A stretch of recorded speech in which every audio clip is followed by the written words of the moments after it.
Hello, this is pop anthropologist Vivian Asimos coming in at the top of this episode in order to warn you that this episode was recorded a little while ago. And for those of you who follow Taylor Swift news, you'll find that there's some stuff that has happened since this recording that we have not discussed, like Matt Healy and the recent revival of the Kanye discussion, which we do bring up, but the first time, not the second time it happened. So with that being said, let's get to your normal disclaimers. This is I'm a Fan of That, hosted by pop anthropologist Vivian Asimos and pop culture writer Holly Swinyard. We use strong language, have strong themes, and have a strong sense of nerdiness. You have been warned.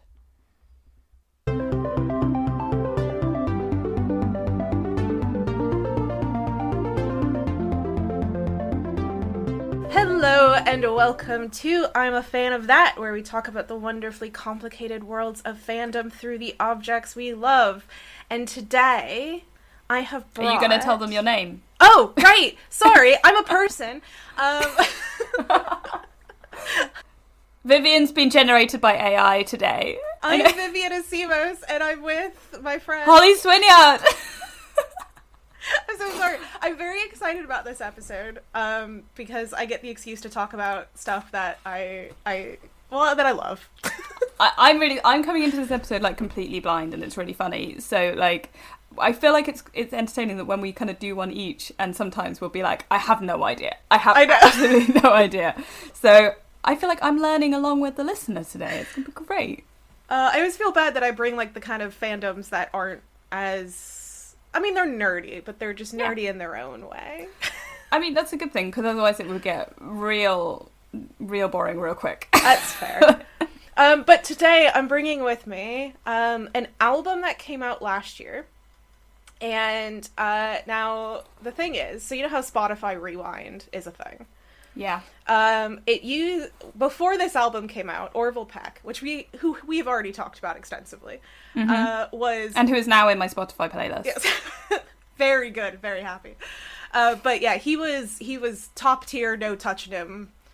And then this album came out, and surprisingly, and this came out like a month before the Rewind came out, and the fact that Taylor Swift was able to beat out not entirely Orville Peck, but enough of Orville Peck to make me go, "Oh, I have a problem." So it's Taylor Swift. Taylor Swift. Wow. It's Taylor Swift's album Midnights, which is still one that I listen to a lot when I'm doing writing. I also listen to it sometimes when I'm out of podcasts and I just need to do a nice little walk. It's a cool vibe. It's a nice chill time, but also a very stressful time. But we'll talk about that. Yeah. You can listen to music with words while you're writing, and that's astounding to me. My brain's like, no, you must have lo-fi and nothing else. Only we talked lo-fi. about it. Well, you might like this album because it's kind of like lo-fi adjacent. Oh, I do like lo-fi adjacent. It's got like chill lo-fi vibes. Okay, I mean, this is better than me. Like, not last year before. Maybe 2020, I can't remember. It must have been 2020, it was during lockdown. My entire Spotify Rewind was just Bo Burnham. That was it. It was just that. And I was like, no wonder I was really depressed. Shit. Well, it was going to be only Orville Peck. Like, across the board Orville Peck for everything, everywhere. But, no, Taylor Swift came out swinging. So what is your experience of Taylor Swift more generally? And I'm assuming you have not heard this album. I haven't heard this album. I have a very good friend of mine from university who loves Taylor Swift. So whenever we were at uni and then sort of living near each other after university, and we'd go driving, Taylor Swift was the car music of choice because... Cool. Very good. Very good choice. Driver picks the music, passenger shuts the mouth is the rule. Which is me very badly paraphrasing Supernatural, so let's not mention that. So that would have been Shake It Off, that era, that album. And obviously, like, I am a millennial, and therefore Taylor Swift's first album is, like, ingrained into my psyche as a thing, because it was just everywhere all the time. It was on every... And also because I'm a millennial nerd, and it was on, like, every AMV, like... music video that nerds were making about like their ship and all this sort of stuff was Love Story. So like, is that what's called? Yeah, Love Story. Yeah. So yeah, no, that's kind of my knowledge of Taylor Swift. And like Bad Blood, it's a great album. It's a genuinely great album. That whole album is good. It's not called that, but the one with that track on it, I absolutely love. There's a lot of Taylor Swift I like, but I'm not a big fan. Like, I haven't listened to albums all the way through. I probably know most of the singles. Yeah. And like some of the album tracks that have become popular, but like that's kind of it, I would guess. I think it would be hard to not know like any of the singles or anything. Yeah, she's everywhere, right? She is the pop icon, I think. Yeah. She did something with Ed Sheeran, and it's like, oh, look, the two pop icons. Yeah. Like, they have come together to create what is possibly the sappiest and most, like, mawkish love song I've ever heard.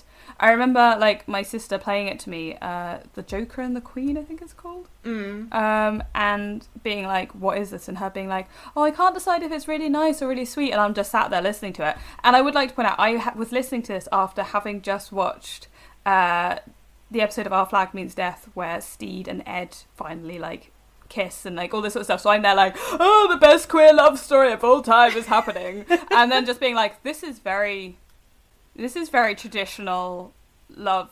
Like, it was like, I suddenly was like, oh, straight people exist. Oh, yeah. Forgot about them. Shit. And it just, I was just like, it's boring.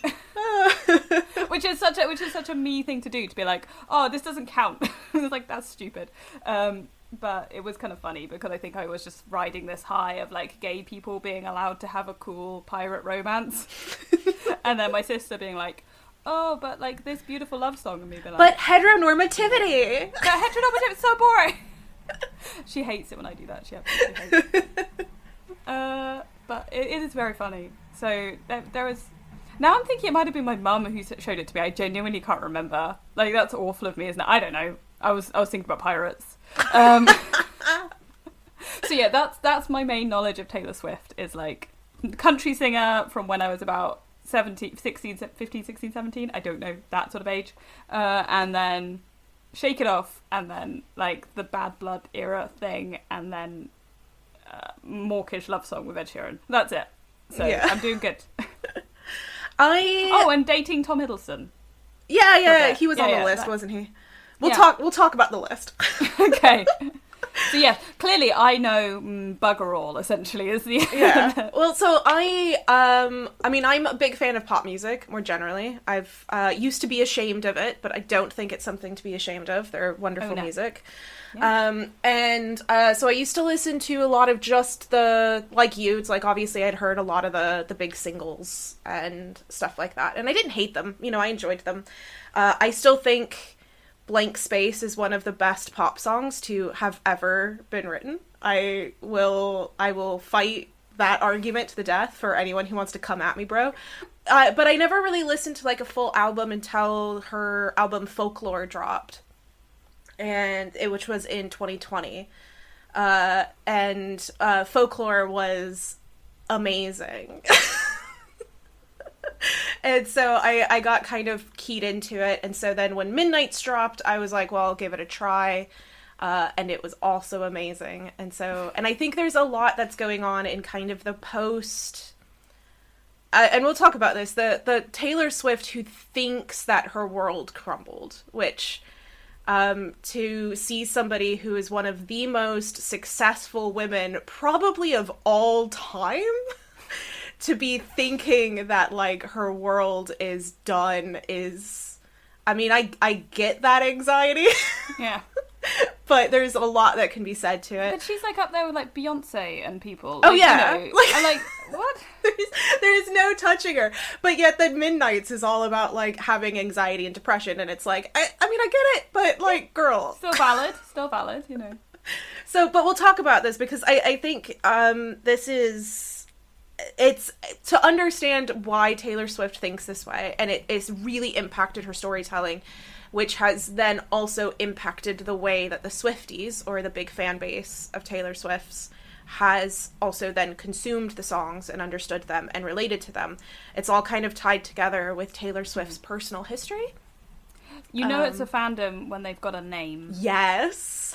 Like, they've got a name, guys. Like, these aren't just normal fans. They have, you know, they're collective at this point. They have a collective name. I think I only know 2 pop people's, like, fandom names. No, you've got 3 if I include, like, some K-pop people. But yeah, you've got, like, ARMY, right? So that's BTS. Yeah. And then Blackpink is the Blinkers. Yeah, and Beliebers. I forgot about Beliebers. Yeah. Yeah. Barbs, which are fans of Nicki Minaj. Oh, yeah, that makes sense. And Little Monsters, of course, which is yes. Lady Gaga. So, you know, there's quite a few. There's quite a few that, never mind. I got a bigger list than I thought. But yeah, Swifties are huge, and massive, and, is the reason why we will only talk good things about Taylor Swift today. No, I'm just kidding. I do really, I mean, as I said, I really like her, but I think that when you delve into, like, her history, it reveals a lot of really interesting facets of an individual, as well as how that then feeds into how she crafts a story and then how people relate to it. But anyway, so I'm going to put on my Holly hat today and get into some very quick and dirty pop history.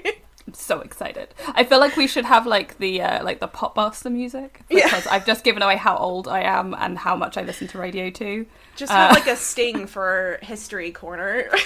Season 2, that's what we'll do. We'll do it. So Taylor Swift was born in 1989, which is also the album name of one of her albums. She started, as you said, as a country singer. She was kind of, she started very, very young. So she was like a teenager when she first started getting big, which is reflected in the music. She was writing better than I could have written anything when I was, a teenager, but it definitely felt like teenage music, which, again, no problem with. And it's super reflective of the people who I would say were her, like, teenage girls loved her because she felt like them, right? She was writing music that, could very easily, and it's still good, but it could very easily just be teen angsty poetry in many ways, Yeah, it's very, like the Olivia Rodrigo stuff that recently came out. I don't know if you heard any of, like, that album, but that's another one where listening to the whole album, it was very like, oh, I am too old for some of these experiences, but if I was a certain number of years younger than I am now, I would be eating all of this up and crying in my room eating ice cream listening to this. Like, is that the album that everyone said mashed up with Paramore really well? Yeah, because oh god, I feel like people can judge our ages by what we talk about, but like, because that Paramore album it's mashed up with is the same vibes. Yes, like, very much. That's why vibes. like listening to it, I was like, I feel like I'm too much of an adult, but I also totally know this music. I know this music so innately in my soul, but I am now the older person listening to it and being like, oh.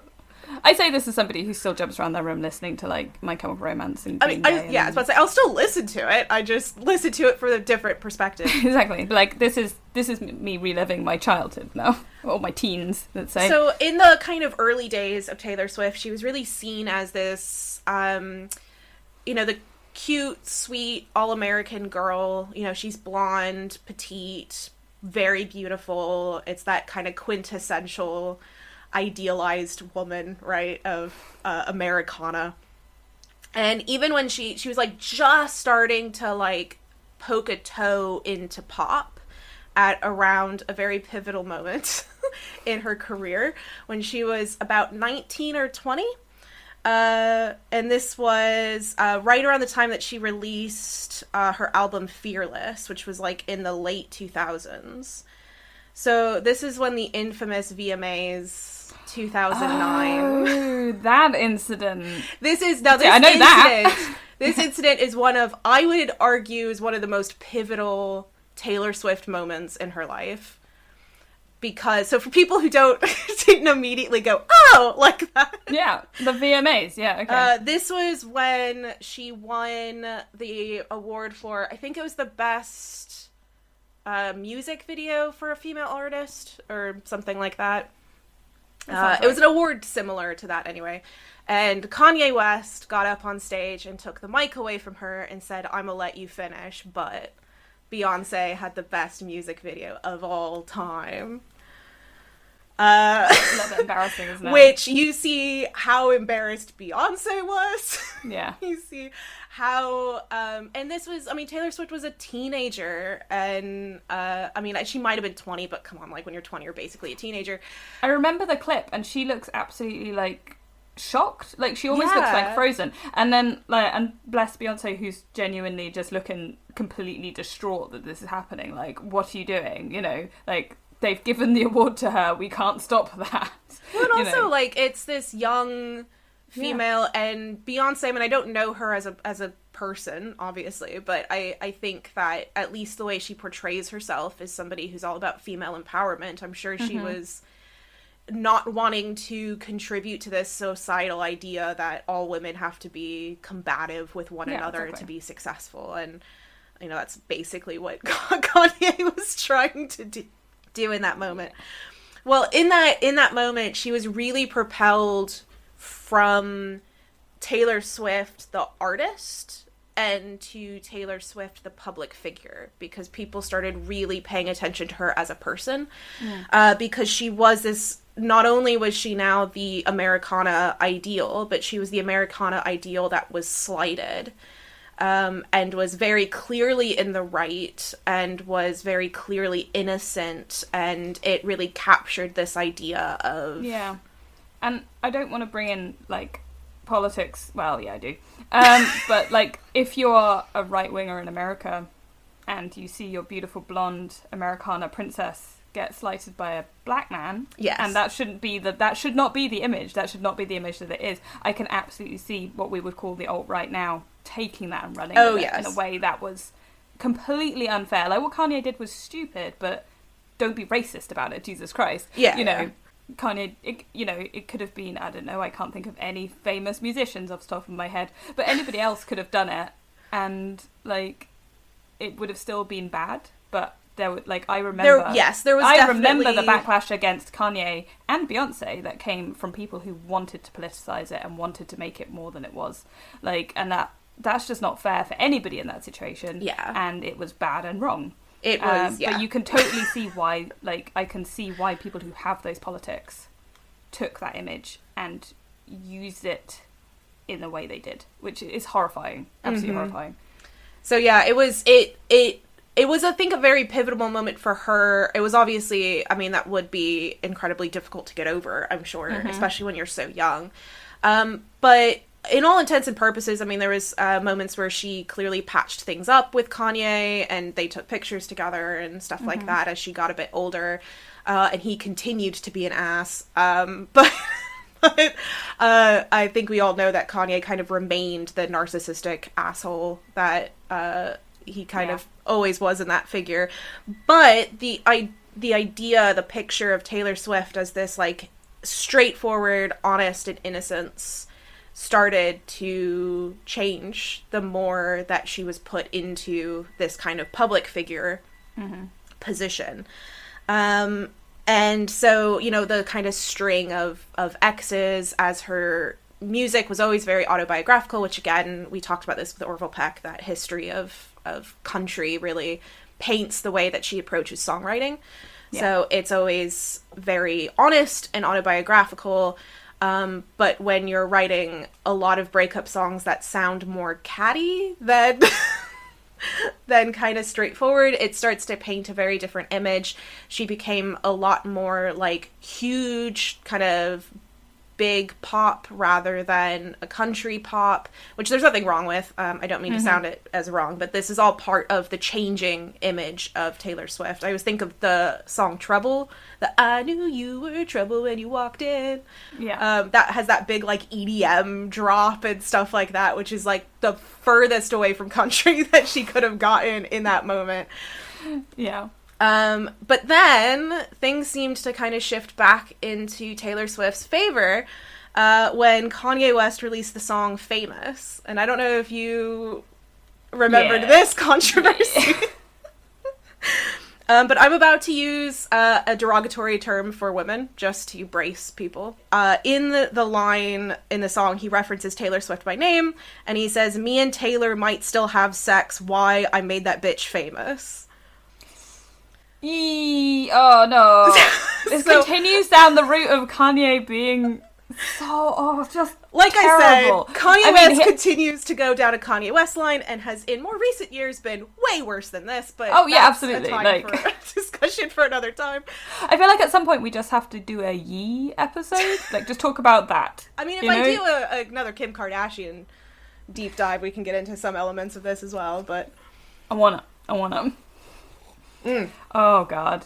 Yeah, and I also, again, this kind of feels like one of those things where the politics of the situation of a young woman having lots of boyfriends and being a bit pissed off about terrible relationships is relatively normal. That is normal 18 to 25-year-old woman behavior. Like, I always saw Joe Jonas on the list of her boyfriends, and she had that before she won the VMAs incident when she was 20 in that. Exactly. So, like, I can't imagine somebody still referencing the person I dated when I was like 17. Exactly. And even if you do, it's going to be in a kind of tongue-in-cheek sort of way. Like, I just want to kind of reference this relationship because it was silly and we were teenagers. Yeah. I just feel like so many people like, oh my god, Taylor Swift, she dated so many people. And it's like, or you guys, A, guessed, and B, she didn't actually want to tell you about certain things, paparazzi, all that kind of stuff. And B, who cares? Like, don't use that against women. Yeah. Like, it's not chill. If she wants to write songs about it, cool. So many men write songs about their exes, Bob Dylan. And, you know, pretty much the entirety of the Beatles. Who cares? Let bygones be bygones and just... If they want to make music about it, use your pain. Fuck it. I get so cross about it because women aren't allowed to do shit.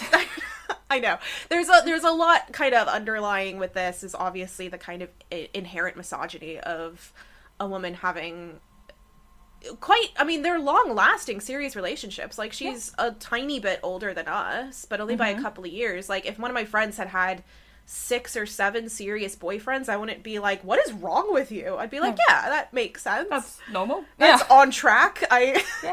Like, okay, you're not the type to necessarily settle down. That's okay. That's fine too. Especially if you're focused on your career and are huge and massively successful, and it'll be like, go get him, girl. Why are you even dating?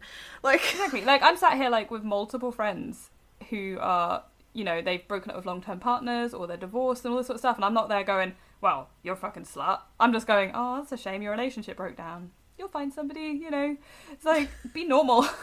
Yeah, and then obviously on top of this, there's another batch of racism of a black man discussing having sex with a white woman, which, again, some people have a big issue with for some reason that I don't understand, but it is. Yeah, we shouldn't be so flippant about this. It's bad. It's like, all the stuff to do with, oh god, it's terrible. And then obviously the media was again, quite rightly outraged, and Taylor Swift very publicly demeaned him when she was on stage receiving again another award. I don't remember what it was, and she made some comment about men will want to take credit for your success and directly relating to it, and people were cheering and all this kind of stuff, and it kind of repositioned her again into this, oh, Taylor Swift is back to being the wronged innocent, the good person, which she tried to do in all of her breakup songs of I'm the good person, but it kind of doesn't stick in quite the same way. It is something as nuanced as a breakup, but when someone's being an outright dick, you're like, yeah, I get this. Yeah. And it's easier to position it. However... Then, Kim Kardashian, who at the time was married to Kanye West, released a video of, prior to Kanye West recording this song at all, he called Taylor Swift and asked permission. And said, this is what I was thinking of doing. I just want to make sure that you're okay. I don't want to create art that hurts anybody. And Taylor Swift said, yeah, don't worry about it. Like, I get it. We've moved past things. Like, I'm cool with it. Oh, it's like a soap opera. I know. This was like, you have no idea. I love reality TV. I love drama. I love watching soap operas. I don't want to be involved in any of it. I like watching other people go through it. And this shit was going down, and I was like, feed me every last morsel of this sweet tea. which I recognize I'm way too white to be saying that line, but I loved it. So basically, Taylor Swift then got completely pummeled by the press and the media again, of kind of being like, now not only is she the slight, slowly over time fall from grace, it was a very quick and sudden drop of the way that people kind of treated her. And so she decided to do what every season 3, I would roughly say, housewife on Real Housewives does. And they try to lean way too heavily into the role of villain when that's not necessarily who they are. And this was the release of Look What You Made Me Do. It's a great song, though. Could be debated. It's not a high ranking in my Taylor Swift lineup. It's definitely an attempt to be like, I'm being the villain, but it's also a look what you made me do, the media making her into something that she's not, and all of this kind of stuff. And she has that really famous, slightly cringy line of, Taylor can't come to the phone right now. Oh my god. Why? Yeah. 'Cause she's dead. I feel like that's a song that I enjoy because it is almost like camp Phantom of the Opera type villain, you know? Oh, I love it. It's just like one of those things, I'm just there like, this is so high camp villain. I enjoy that craziness. It's just, again, it's pop, right? It's kind of terrible but fun pop. Why not? Let's do it. Yeah. Let's go for it. Like, again, it got used on a lot of AMVs, like a lot. So, yes, a lot of people used it for villain songs. She kind of, at that point, did this whole, like, she had, her album that year was called Reputation, and it was all about her ruined reputation, and, like, really just full on, I am the villain, people see me as a villain. Is that the album that's got Bad Blood on it as well? I don't remember. Let me look this up real quick. We're going to look that up. We're fact-checking. I I feel like we need a fact-checking jingle as well. Hi, we're just checking something. Please talk amongst yourselves. The fact-checking Vivian can't come to the phone right now. Why? This is just the lyrics. I don't care about the lyrics. When did this come out? Oh, Jesus Christ. This is what happens. See, this is what happens when you try to look up anything with Taylor Swift. It's all like, who was this song written about? Oh, no, it was on 1989. Oh, okay. Which I think was the same one that had... it has Shake It Off on it as well, doesn't it? Yeah, it also had Blank Space, which, again, best song ever written. But it's a similar vibe to Bad Blood in the sense of it's like... Yeah. Although with Bad Blood, it was still like, you did all of this, but it was definitely in that vibe of like, I'm being seen in a particular way, and that was during the slight fall and all this kind of stuff. So Taylor Swift kind of saw this as the crumbling of her castle, as she phrased it. There was some interview, either in a documentary or something, where she talked about how she always wanted to be seen as inherently good, which, I mean, you're rough. a human, that doesn't work. Like, that's what I was about to say. It's just like, you're a person, and people make mistakes, and there's nothing wrong with making mistakes as long as you work hard to right any harm that you did and to learn and not cause harm again if you did. And if you didn't cause any harm, then who the fuck cares? Like, I mean, essentially what happened was some people had a bit of drama, and then somebody else brought the receipts, and that's it. Yeah, like, basically. That's what happened. And what's crazy is that most people who were kind of paying attention at the time, only like probably half the people, which is still like a huge number of people, but actually heard about the Kim Kardashian coming with receipts. So like my husband had heard about, and he doesn't hear about anything in regards to pop culture, but he had heard about the Kanye doing another thing. He didn't know what it was, but he knew that Kanye did another thing, and Taylor Swift kind of made a comment about it. And that was the extent of what he knew. So it was like, again, it's like this idea of like, your entire facade is crumbling and how people are reacting to it. And it's like, girl, you're still one of the most popular pop stars of all time. The Swifties love you no matter what you do. Like, I found all of this really fascinating, to kind of watch her as a public figure kind of shift her landscape. And what I found massively interesting was when the entire world had its own massive public shift in 2020, she released an album very suddenly, called Folklore, which also was a massive shift in the way that she wrote.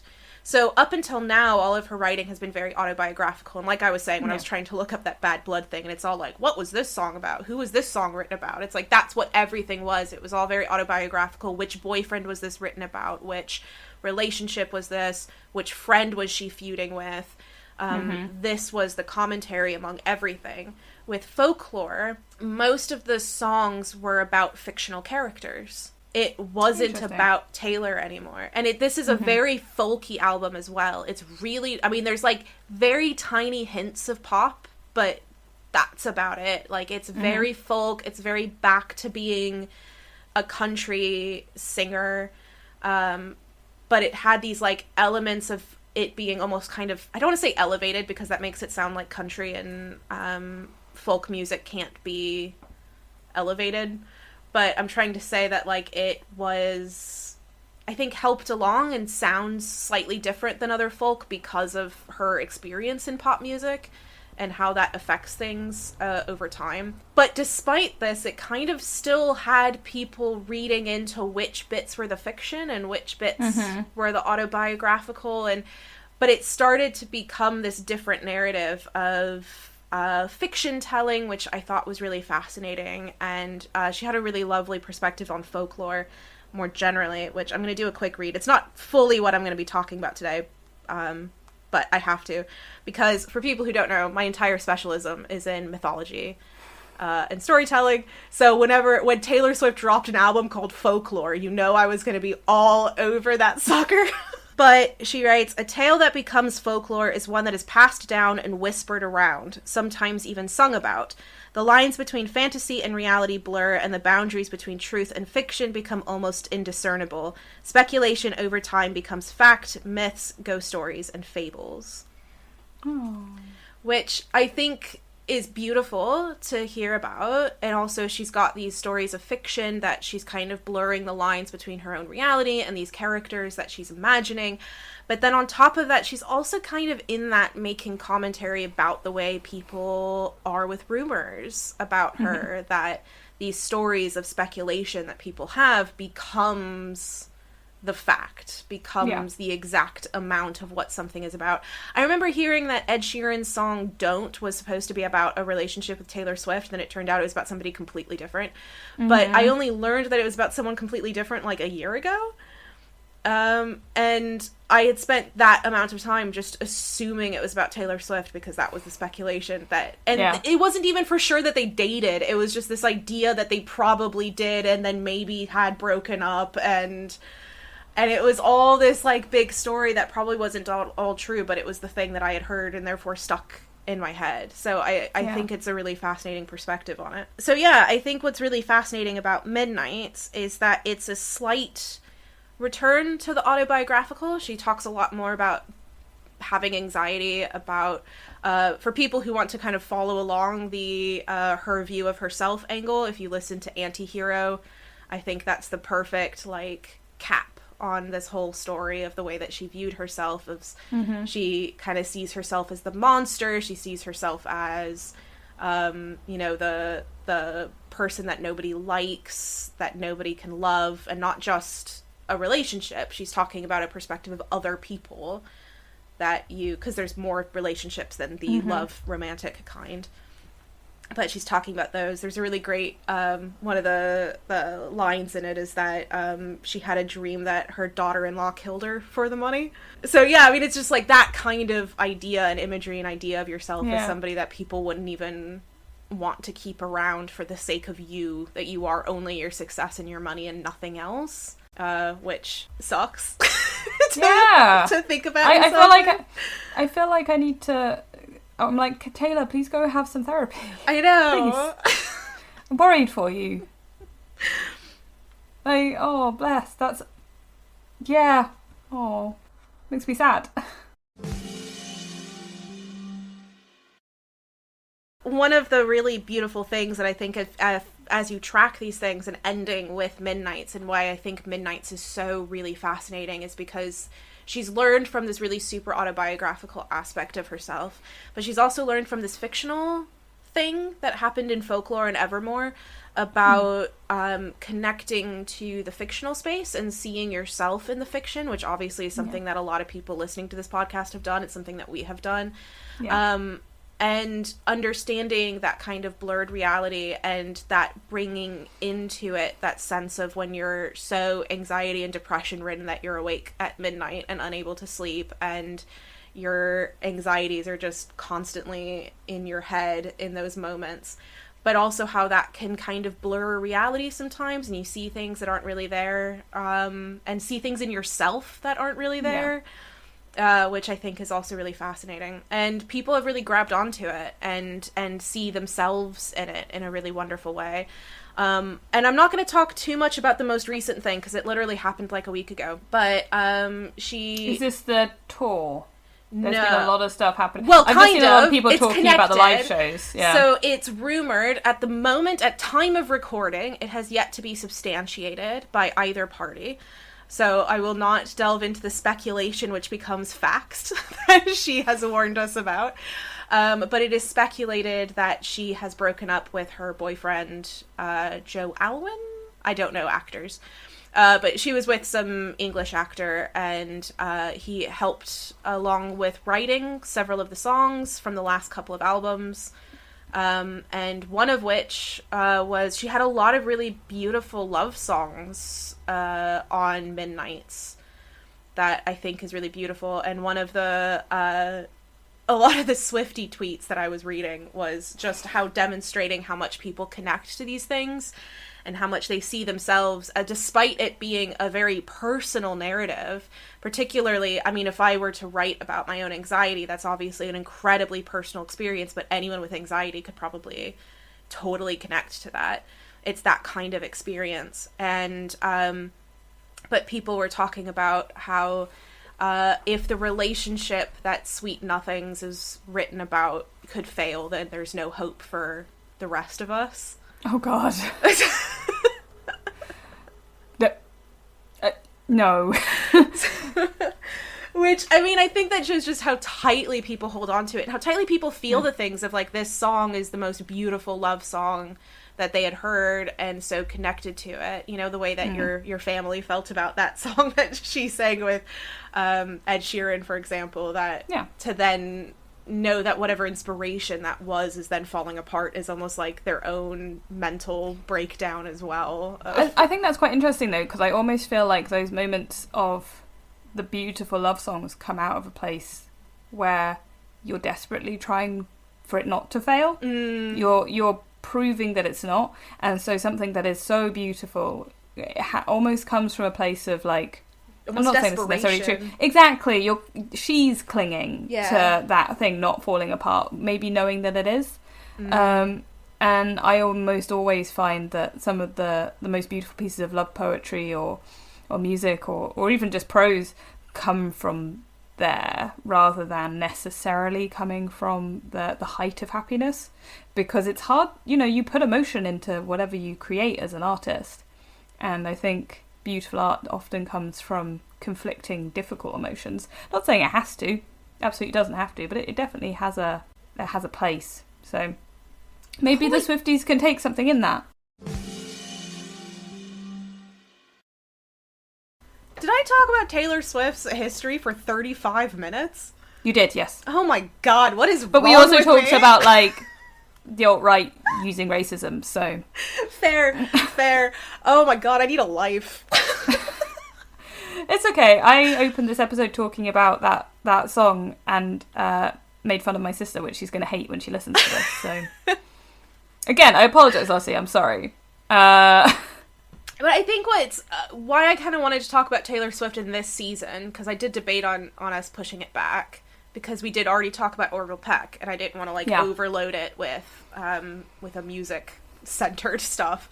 But I think they're a really interesting pairing, that Orville Peck, we talked about, writes music that's incredibly personal and incredibly autobiographical, and yet he's kind of a stand-in for the community. And I think Taylor Swift is somewhat similar, but it's so difficult to take Taylor Swift away from Taylor Swift's music.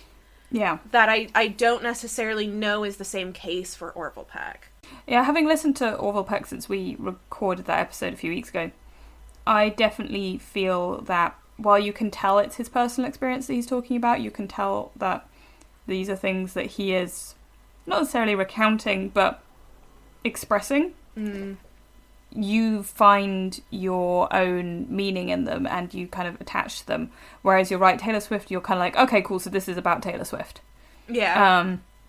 And while there is a connection there, obviously, with her fans, and you can connect to it in different ways as a listener, you're always aware that she's present in the music, if that makes sense. Yeah. There's almost an awareness of her figure within each song and what's happening to her. Whereas with Orville Peck, I felt like he steps away. So his experience has informed the music and has informed what's happening, but he's sort of going, and now I give it to you and I move back, you know? And it feels like a very different approach to it. Neither is wrong, neither is right. They're both equally valid. But you can tell the difference between the two, I would say. Yeah. Because I think, I mean, obviously there's nothing wrong with the way that Taylor Swift's doing it because of how massive she is and the way that Swifties feel about her. I don't think would be the case if it wasn't a successful way of thinking about music.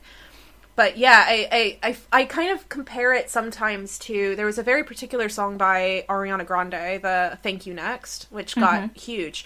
And, but in it, it's like, that song can't be performed by anyone other than Ariana Grande.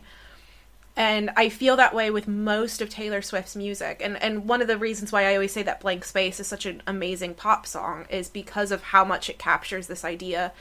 And so, speaking of which, right, so she writes the song Blank Space, which is all about, like, a crazy person who breaks up a lot of relationships, and primarily because she's young and doesn't know what she's doing, and is a little needy, and, you know, all the things that are very normal, very normal As to we've have. talked about, this is normal for people to be like this. When she was questioned about it, she said something about how, I was trying to imagine the way that people talk about me, what kind of person that would be like. And I was like, girl, this is you. Yeah. Like, I mean, you've proven to me since that you can definitely write fictional characters in a really beautiful and true and honest way. But there's nothing wrong with saying that there's a kernel of you in this other character. Yeah. And when I hear Blank Space, I think of Taylor Swift. Even if someone else is covering it, that's Taylor Swift. Well, it's a bit like the album Rumours by Fleetwood Mac, right? Which, again, you couldn't... If you hear a cover of any song off that, like The Chain and particularly, you kind of go, nah, but it's got to be Fleetwood Mac because of what that album is about. Yeah. You know? You can't have that album separate from the chaos that was going on within the band at that moment, you know? So it's these autobiographical moments in people's lives that they write about and talk about in very raw ways sometimes. They can't be taken away from the moment and the place and the people in which they were written about. And that's true, like, that's not just music, that, you know, if you think about any poetry, anything like that, you know, people still talk about the sonnets of Shakespeare and everything, and who are they about? Who's he writing about? You know, who is the Dark Lady? Who is being compared to a summer day? All this sort of stuff. Like, you need to know because clearly he's writing about somebody. It's not just come out of nowhere. And I think that's very much the same with these, is that, like, these are things you're like, but we've got to decipher it. We've got to find out who she's talking about. We've got to do this. We've got to do that, because it's so clear that it's something's happened. Something's real. And it's in there. She kind of, and I mean, I could probably go on about this for ages, so I'll try to summarize it instead of going on about it for ages.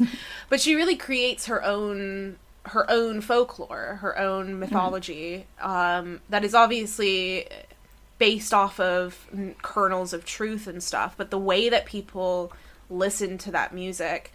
And, so there's, okay, I'm gonna get into it. Why not?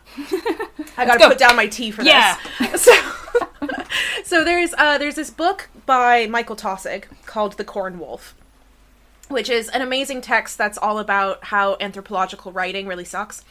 But but the first chapter is probably the best thing you can ever read, because in it he talks about this figure of the corn wolf, which was initially written about more formally in academic circles by James Fraser in The Golden Bough, and then somebody else took it and was writing about Fraser's thing in The Golden Bough, and now he's writing about that guy writing about Fraser, because this is what academia is.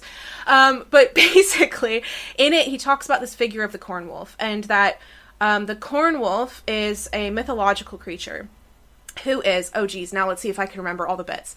It is a harvest creature, primarily a monster that's associated with harvesting time. And it's in the last sheaf of corn. It happens when you pick the last sheaf of corn, and it's the person who picks the last sheaf of corn. Okay. I think that's all true. I'm not going to dig out the book. That's too much.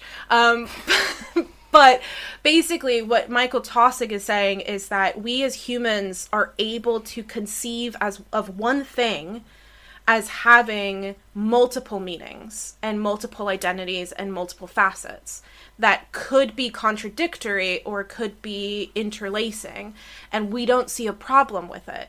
The corn wolf can be its own creature. It can also be the sheaf of corn. It's the effigy. It's the person who picks it. It's all of these different things all at the same time, and we don't have any kind of problem with that. It doesn't have to be one thing. And I think that's mythology more generally, but when you talk about Taylor Swift, I think this is what's kind of at the nugget of seeing her stories, is that it is about Joe Alwyn, it is about Taylor Swift, but it's also about my experiences when I'm listening to it. It's also about this fictional character that she's saying it's about. It can be all of those things all at the same time, and there's nothing wrong with that. I don't know if that made any sense. It made complete sense. And I think it's interesting as well that you say that actually, as much as everyone says this is about Taylor Swift, it's about the fictional Taylor Swift, essentially. The version that we, as the public, know, as her fans know, all this sort of stuff, the version she is presenting, which could be as easily as fictional as anything else. You know, we don't know her, it is, because we don't know her personally, we don't know her intimately, all that kind of stuff, as much as we think we might do. We know a version that is given to us through music, and that is as much a fiction as anything else. So there isn't any way to kind of go, oh yeah, well, we know everything about Taylor Swift because we've deciphered all the Easter eggs and we've found everything, all the clues, all this sort of stuff. She's chosen to give those things to you. She has picked and chosen what is in there and what you're going to find, because she knows you're going to do it. Yeah. And where that may not have been the case earlier on in her career, it definitely is now. And so she's going to be careful about it. So it's as much a fiction and a story as any of the actual fictional characters she's talking about. She's created the mythology of Taylor Swift around herself, but that doesn't mean it's actually herself. We could find that the whole thing with Taylor Swift is as much a character as anything else at some point. She could be like, oh, sorry, actually, none of that actually happened. And what I found really, the way I said it happened, really fascinating was when Reputation happened, and Look What You Made Me Do happened, it was this really fascinating take of the story, the mythology of Taylor that she thought she was presenting as being very different than the mythology of Taylor people were saying and carrying with. And there obviously is like the level of media and, as we said, the intense misogyny that is embedded within that. But obviously the Swifties have a very different perspective of that. And even people like me, who I'm not really a Swiftie, but I mean, I might be after the next couple of albums, but but at that time I definitely wasn't. And but I still enjoyed her music, but I also kind of could see what people in the media were saying and think that was a load of shit. Can have my own idea and mythology of Taylor Swift and how all of those things are different than the way she thought she was being presented. And when she realized that these were all different narratives, she crumbled, because she thought that meant her own mythology was wrong. Yeah. And Taylor, you're not listening. But I think we all have mythologies about ourselves, right? And these are all the mythologies that we try to present to the world in the way that we move. And as, we were kind of saying about how Taylor Swift has her own way of presenting herself. This is what we all do. We all spin our own tales about ourselves and try to present these to people. all comes back to masking. We've done it again. We're back here at the mask. Yep. That's the thing. It's like, we all do. We all have our own versions that we try to present to ourselves, and we try to pretend that we are. We all do it. There's no such thing as normal. Everyone's fucking weird, and all have weirdness in our own ways, but we try to present ourselves in as a particular fashion. And when we find out that another person has a very different mythology about us than we have for ourselves, it can be really devastating. Yeah. Well, it's that thing I see people talk about. It's like, I have no control nor any say in the version of me that lives in your head. Yeah. Like, I can't do anything about that. There's a version of everybody who... There's a version of me in your head, there's a version of you in my head, all that kind of stuff. And we can't change what that looks like, because... we have literally no control over it, and so you just have to continue being yourself, and if that matches up or doesn't match up to what's in somebody else's head, you literally can't do anything about it. And that's just life. And I think it is difficult when you find out that somebody thinks you're terrible, and you're like, oh, I didn't think I was terrible, I've just been trying, I'm really sorry about that, Yeah. But at the same time, you can't necessarily do that much about it. And you kind of have to just be like, all right, that is what it is, I guess.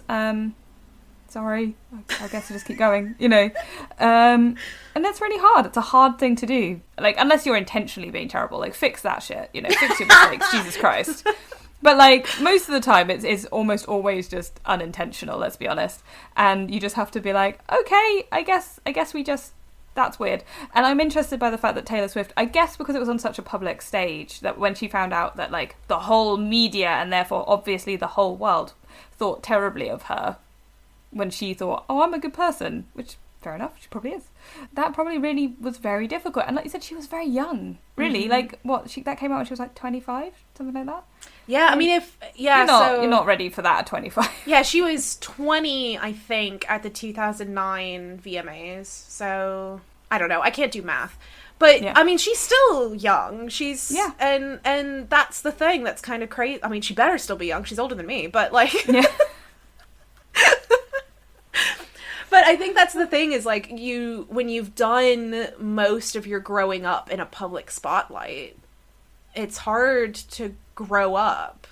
And that sounds really rough, but it is true. And the fact that she has been able to grow and develop to the extent that she has, at least from what I can imagine and I can see from the way that she writes and the way that she talks about life, is way more mature now than she was when she was 17. Yeah. Which, that's good. Yeah. That's good that you see life as different. That would be the case, yeah. But, yeah, so, that must be really difficult, and to always have that image in yourself. And as much as we talk about the media as, like, oh, who cares? Like, who listens to that? But that's all you hear about yourself. That's all you're seeing about yourself being written or talked about. That can be harsh. Well, it's like they say, don't go and read your own reviews, because, like, when you read other people's opinions of your work or what you've done, you get angry because you're like, no, you don't understand. But and that on a massive scale is so hard. It must be so hard, I can't even imagine what that must be like, and nor do I want to know what it's like, to be honest. I remember I was talking about Kim Kardashian at one point with a friend, and he asked if I watched the Keeping Up with the Kardashians because I wanted their life. And I was like, God, no. Absolutely not. Yeah, no. And that's kind of how I feel about a lot of this, but... I don't want that. Nobody wants that. So, the thing with the Easter eggs. Yes. Like, I have heard a lot about the Easter eggs, and particularly in Midnight's, that she's referencing, like, everything she's done up until this point in the album. How? I mean, there's a lot of Easter eggs to have. Yeah, yeah. And some of it is stuff that she references in clothes. So the big reason why everyone thinks that she broke up with her boyfriend, which of course by the time this comes out, everyone's going to probably know and it's going to be cleared up, but we're in the midst of it at the time of recording. Yeah. But it's because she wore a butterfly. I think it was a butterfly cutout on some jeans. But for whenever she uses butterflies, it's symboling coming out of darkness, and she typically uses that with breakups. So people were assuming that because she was wearing the butterfly and they haven't been seen together in a little bit, that it must be that they broke up. So this is what I mean by, like, the extent of things. But she also does it, like you said, in her music. There's one of my favorite songs on Midnights is a song called Maroon. It's all about the relationship that she referenced in her album Red. But it's her reflecting on that relationship as someone who is now much older than she was as Red, and so Maroon is supposed to be the more mature color of Red. Okay. So there's, like, and of course, I don't know how much of this Taylor Swift has, like, substantiated and how much of this is stuff that I'm reading on Reddit of people who have, like, done deep dive thoughts on what it is for, you know, this relationship and how they think about it and how they read into it. But like we said, I mean, that's when we're talking about fandoms, right? And as much as Taylor Swift is a huge part of it, and I mean, I spent 35 minutes talking about her history for a reason. Like, it has impacted the way that people understand her and how they understand her music and her connections. But at the same time, it's all about her fandom. It's all about the way that people connect to and understand and communicate with each other as well as with her. And I think that the use of Easter eggs is the way that she communicates with the Swifties in a way that feels much more intimate than putting a post out on Twitter that says, oh, this is what I mean by this. Yeah. And also, it's fun, right? Well, even if they're wrong, it's fun. Like, I love people, like, analysing TV shows and being like, well, this might be this and this might be this. I think WandaVision was the perfect example of it, because it was, like, the first time in ages that, like, I think it was the first thing ever where Marvel brought out something that was a weekly show. And so everyone was just, like, analysing the hell out of it. And then, of course, that led to the finale being a little bit disappointing, because everything that everybody had analysed and was predicting was going to happen did not happen, you know? Yeah. But it was super fun to go along with all the predictions and stuff and be like, oh my goodness, so this means this and this. And, like, everybody was getting really into it. And that was great. And when people do that about, like, their favourite TV shows or their favourite films or all this sort of stuff, you know, I'm currently deep in it with The Bad Batch because I'm living in denial. Nobody needs to know what's going on in my head right now. This is coming out ages. Like, I'm sure I can't spoil this for people, but I'm still not going to say what happens. But yeah, we've only got, like, one more season of that happening, and so everybody's like, what is going on? How did all of this happen?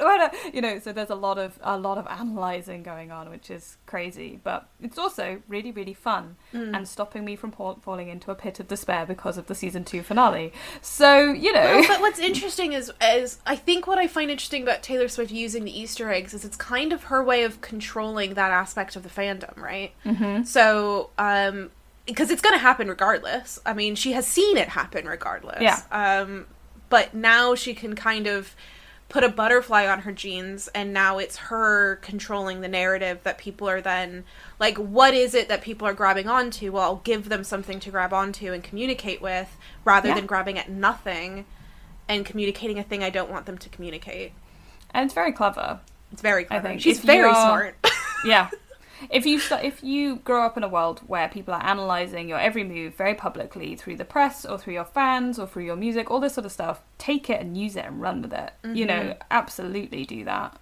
See what you can take and be like, okay, cool. So in the past, they've seen this thing as that, so I'll confirm that for them by doing it again, you know? Or, oh, I didn't like that thing, they were wrong about that, so I'm not going to confirm it, I'm not going to pick up on it, you know? Yeah. So people kind of start maybe to move away from the ideas and the Easter eggs they thought were there when she kind of confirms other ones and not, you know, or re-references certain ones and not others. I don't know. It's self-fulfilling, isn't it, really? Yeah. I mean, it's, as you said, it's just so smart, and it's, I think, the best way, because you can't stop people from doing it. And I don't know how much she would want to stop people from doing it at this point. It gets her, like, a huge amount of free publicity. People talk about it, right? We're talking about it. Exactly. Not that Taylor Swift needs publicity, but, like, if you kind of thinking, oh, how am I going to market my album? Let me get my fans to constantly talk about like all of this stuff so it gets a bit of a news cycle. Can I? Not a bad idea. This is probably way off topic, and I'm already out of time. But I'm going to tell you anyway, and I can always cut this. But did you hear about the why she dropped the album on the day that she did? No. So she got into a big issue with Scott. Anyway, the guy that used to own, it's a record label guy. Yeah, I knew about that. Yeah. So she had to re-record. So she's re-recording. Yeah. So she still hates the guy, obviously. Yeah. He has the album, the record for Carly Rae Jepsen. So Carly Rae Jepsen announced the drop of her new album, and then like 2 days later, or something very similar later, but after Carly Rae Jepsen announced it, Taylor Swift announced she was dropping her album on the same day. And it hasn't been confirmed by her, but the big controversy and the big conspiracy theory is that she did it on purpose in order to tank the Carly Rae Jepsen sales. I feel like that's not fair to Carly Rae Jepsen. No, not at all. And that album's pretty decent. I suggest Carly Rae Jepsen as well. But it did mean that a lot of like people that I know and talk to were like comparing the two albums, which I don't think Carly Rae Jepsen ever intended to have her stuff compared to Taylor Swift. But yeah, so that's, I mean, it just shows how much she does know the power that she wields and how she can and hold it. I mean, she's the only person who could re-record and re-release her albums and have it be a successful thing. Oh yeah, absolutely. I don't think anyone else would be able to do that. And because her fans in such a way are like, oh, this is Taylor's version, all this sort of stuff, and you're like, you genuinely can't tell the difference. But like, as far as I listened to them, I was like, I don't tell that different. I'm sure the fans would be like, but this thing, and I'm like, okay, yeah. Cool. But like, they are so supportive of her and everything about her that like it being Taylor's version is, and it being called that as well, like they're called this Taylor's version, the name of the song and that, and it's like, that is such a powerful thing to do, to be like, I'm taking this in a way that you genuinely can't touch, and like her fans will follow her with it, so you couldn't even do anything about it if you wanted to. So she's able to wield so much power, like of how she convinced Apple to start paying so she convinced Apple to pay the musicians better royalties. So basically it used to be that if you were on a free trial with Apple Music and you listen to stuff, the artists wouldn't get royalties during the time of your free trial. Oh. And she said that wasn't fair and threatened to pull all of her music off of Apple, and so they quickly changed their rule set. Wow. Again, as much as I love Carly Rae Jepsen, if she threatened to do that, I don't think Apple wouldn't care as much. No. But Taylor Swift. But Taylor Swift doing it, that's a huge thing. And I think that the only other person who could probably do that is Beyonce. Yeah. Like, I'm actually thinking maybe Ed Sheeran, purely because of the amount of writing credits he has on other people's stuff. If he also pulled music that he wrote. Yeah, exactly. That, like, he is so prolific as a writer and a producer, as well as in his own right, that actually he, of the modern ilk of musicians, if he did it, then you'd probably have an issue. Yeah. Because it'd be a lot of work. But the fact that, you know, Taylor Swift, on her own, with just her music, not necessarily even credits on other people's music or anything like that, just her own stuff, I think Beyonce's probably the only person at the same level, because they're both cool, awesome women doing awesome women things. It's great. That's how we're going to end it. No, I was just about to do a win for feminism. I'm gonna let you finish, but this has been a fun episode to record of all time. I've enjoyed learning about Taylor Swift. I didn't know very much about all of this. And some of it I kind of found I did know, but it had just through the osmosis of existing in pop culture. Yeah. I mean, some of it's, weird. Like we said, some of it's just really hard to avoid, and some of it is things that you've probably heard but not thought much about, because who cares? Except me. It's just gossip column stuff, right? You know, gotta gossip about somebody, let's gossip about Taylor Swift. Yeah. Well, I convinced you to listen to Orville Peck. Maybe I'll convince you to listen to Midnights. Maybe. I think I'd be more inclined to go and listen to Folklore. I definitely suggest Folklore. I think Folklore... That's much more my kind of vibe. Yeah, you'll definitely be super into Folklore. There was a second, like, a sequel to it, Evermore, that she released, like, a year or two later. That was also good, but Folklore was just ostensibly better. She wrote it alongside Bon Iver. Oh. So, cool. And he's featured on one of the songs. Under his actual name, which I don't remember what it is now. I feel like I don't listen to any musicians who I could convince you of this enough. Like, the songs and the lore to do with them. I'm like, yeah, no. I listen to a lot of people who are just sad. That's not true. Sad, drunk folk music. That's fair. I used to listen to this one musician whose writing was just so depressing and so detailed and so beautiful, and then I looked it up, and it was all just he just made it all up. Like, it wasn't. And I was like, I mean, it's beautiful. It's like Taylor Swift's folklore. Like, you know, there's elements, I'm sure, of he remembers what it feels like to have heartbreak, but it's not this exact circumstance that he's writing about. Because there's this whole song that he wrote about, you know, being struggling with addiction and having a relationship that breaks up because of addiction and the struggles of that and all this kind of stuff. And I was like, oh man. And he's like, no, he's been married to like his high school sweetheart for like 30 years. And Wow. never had that many struggles with it, but he just wrote about this shit. And I was like, guy, my dude.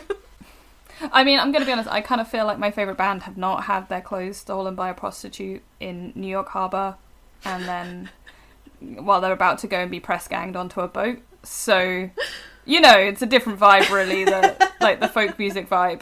Oh, so, people, you can find us and all of this on Spotify, Apple Music, wherever you get your podcasts. Subscribe so you never miss an episode. Woo! And we look forward to telling you about some more exciting fandom stuff next week, though I don't think it's going to be quite as... Whenever the next one comes out. It's every other week? Yeah? Every other week. We know our own release schedule. We're professionals. Yeah, I don't think we're going to have as much... I don't want to say gossip, that's not fair. As many Easter eggs as with Taylor Swift, though. I mean, potentially a couple more Easter eggs. That's true. Maybe Ollie and Vivian Easter eggs. Yeah. Oh, thank you so much for listening. I am Holly Swinyard. I have been, and I will continue to be, Vivian Asimos. And one day we'll be able to close an episode without laughing. Never. Bye, guys. Bye. Thank you for listening. Remember to like, review, and subscribe wherever you are listening to this podcast, and do give it a share. Tell your friends, family, fellow fans. Get the word out however you feel like you can. You can follow us on social media. Links are in the show notes, as well as some links to further reading for anyone who might be interested. Music for this episode was Nowhere Land by Kevin MacLeod, licensed under Creative Commons by Attribution 3.0. This episode was produced by Vivian Asimos and Holly Swinyard.